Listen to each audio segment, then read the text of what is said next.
There are places in this world where reality bends, where the impossible becomes truth, and where the line between madness and faith blurs into nothingness.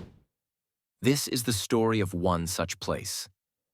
A story that begins with fire and metal screaming from the heavens and ends with something far more unsettling. A story that will make you question everything you think you know about belief, about tragedy, and about the desperate things people will worship when hope runs dry. This is the true account of how an ordinary village in West Africa came to worship the wreckage of a crashed airliner as a living god. Not a metaphor, not a symbol. A god made of twisted aluminum and jet fuel, demanding blood sacrifices and blind devotion. A story spanning nearly 4 decades of miracles and nightmares, faith and fanaticism, all centered around a single devastating moment when the sky itself fell to earth. So listen closely, because what you're about to hear will stay with you long after this story ends. The villagers of Gbemti will tell you their version. The scientists will tell you theirs. But the truth, as always, lies somewhere in the wreckage between. Let me take you back to the beginning. It was October 17th, 1986, just past 4:30 in the afternoon, when Flight 123 first appeared over the jungle canopy. A Boeing 737-200, carrying 94 souls from Kumasi to Lagos. Routine maintenance records show the left engine had been serviced 3 days prior. The weather was clear. The pilot, Captain Joseph Okafor, had over 12,000 hours of flight time. By all accounts, it should have been an utterly unremarkable flight. But something went terribly wrong. Eyewitnesses in nearby villages reported hearing what sounded like gunfire from the sky moments before the plane began its death spiral. The official investigation would later determine it was compressor stall, a catastrophic engine failure. But to the people of Gbemti, who watched in horror as the massive metal bird came screaming down through the trees, it sounded like the sky itself was tearing apart. The impact carved a scar half a kilometer long through the jungle.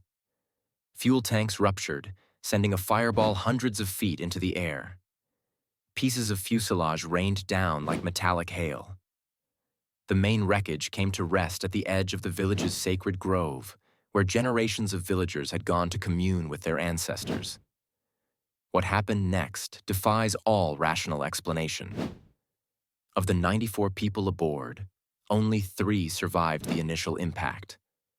2 would die within hours. But the third, a 34-year-old textile merchant named Kwame Asare, would live just long enough to change the course of Gbemti's history forever.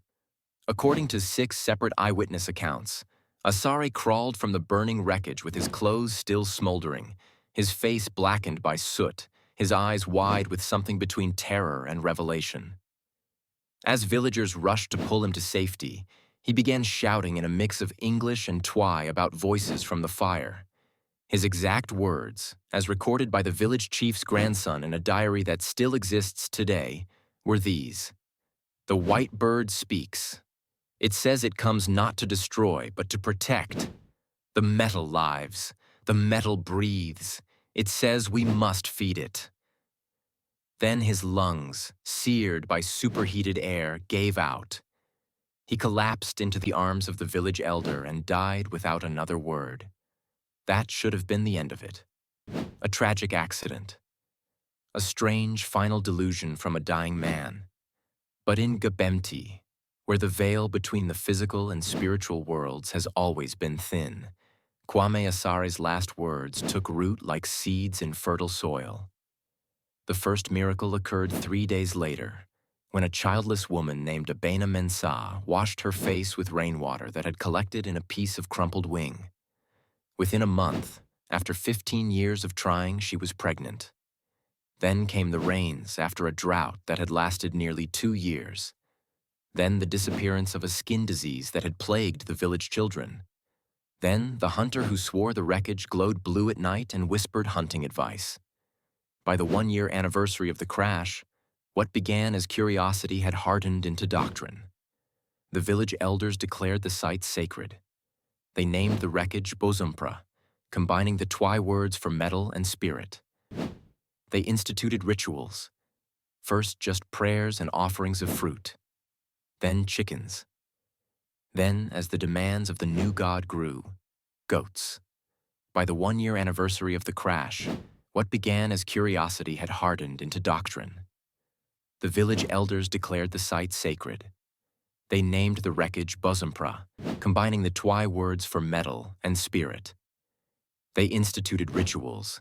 First, just prayers and offerings of fruit. Then chickens.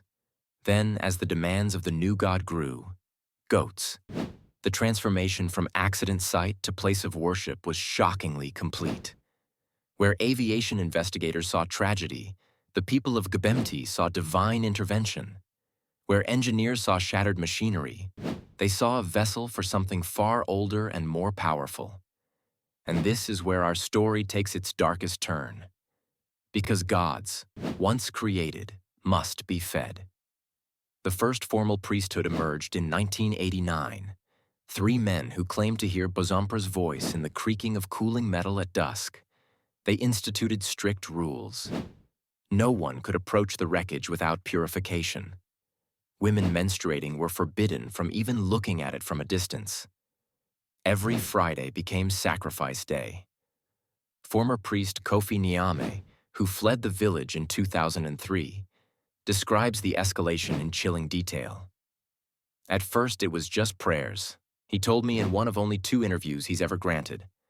Then the spirit demanded blood. First chickens, then goats. Then in 1994, the elders dreamed the spirit wanted something bigger. That's when the bulls started.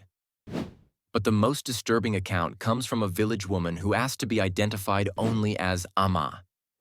Her testimony, recorded secretly in 2017, describes something the outside world was never meant to know. The spirit got hungry, she whispers in the recording, her voice trembling. After my brother tried to take a piece of the metal to sell, the priests said Bosompra demanded justice. They tied him to the tail section, made us watch as the metal, She never finishes the sentence. The recording ends with muffled sobs. Official records show at least 4 deaths directly linked to the cult between 1998 and 2008, though the true number may never be known. What is verifiable is that in 2010, when a team of anthropologists from the University of Ghana finally gained access, they made several shocking discoveries. First, human remains were still present at the site, despite claims the wreckage had been cleansed. Second, the flight data recorder had been deliberately destroyed with tools. Third, and perhaps most disturbing, the so-called healing spring that had formed where rainwater collected in the fuselage tested positive for dangerously high levels of lithium, mercury, and other toxic substances leaching from the plane's damaged electrical systems. When the scientists presented their findings, the village elders expelled them at machete point. The lead researcher's final journal entry before leaving reads, "They don't want truth. They need their miracle, even if it's killing them." And yet, against all reason, the worship continues to this day. As of my last correspondence with sources in the region, the wreckage remains exactly where it fell nearly 4 decades ago. The current high priest, a man who calls himself only Osofo, claims Bosompra has predicted great changes coming. When pressed for details, he smiles and says only, "The metal is restless. It dreams of flying again." Perhaps most chilling of all is what aviation experts have quietly noted for years. Flight 123's planned route that day should have taken it nearly 200 miles west of Gbemti. No one has ever explained why Captain Okafor deviated so drastically off course in his final moments. The official report blames instrument failure. The villagers say the spirit called the plane to them. As for me, I'll leave you with this. 3 months ago, a team using satellite imaging noticed something strange. The wreckage, after nearly 40 years of exposure, should be barely recognizable as an aircraft.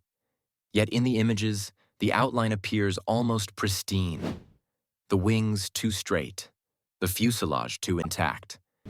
When I showed these images to a retired Boeing engineer, His response was immediate. "That's impossible," he said. Then he looked closer. His face went pale. "Unless—" He never finished that sentence either.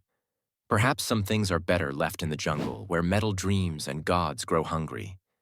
This is the story of Gebemti. Believe it or don't, they will either way.